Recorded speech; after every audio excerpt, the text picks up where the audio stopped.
Satyabama Institute of Science and Technology, Chennai and Sriperumbudur. Sikkim மாநிலத்தில் ஏற்பட்ட நிலச்சரிவில் சிக்கிய 1678 சுற்றுலா பயணிகள் பத்திரமாக மீட்கப்பட்டனர். அம்மாநிலத்தின் வடக்கு பகுதியில் உள்ள லாச்சுங் மற்றும் சுங்தாங் கனமழை காரணமாக ஆறுகளில் வெள்ளப்பெருக்கு ஏற்பட்டுள்ளது.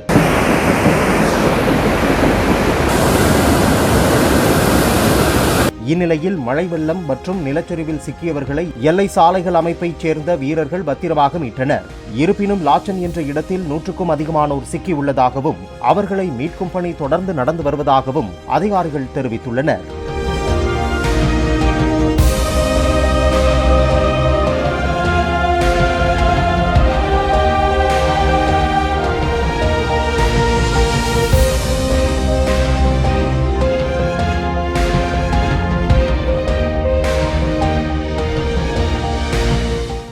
Satyabama Institute of Science and Technology, Chennai and Sriperumbudur. Play store மற்றும் ஆப் ஸ்டோரில் இருந்து பாலிமர் செயலியை QR கோடு மூலம் பதிவிறக்கம் செய்யுங்கள். செய்திகளை உடனுக்குடன் பெறுங்கள்.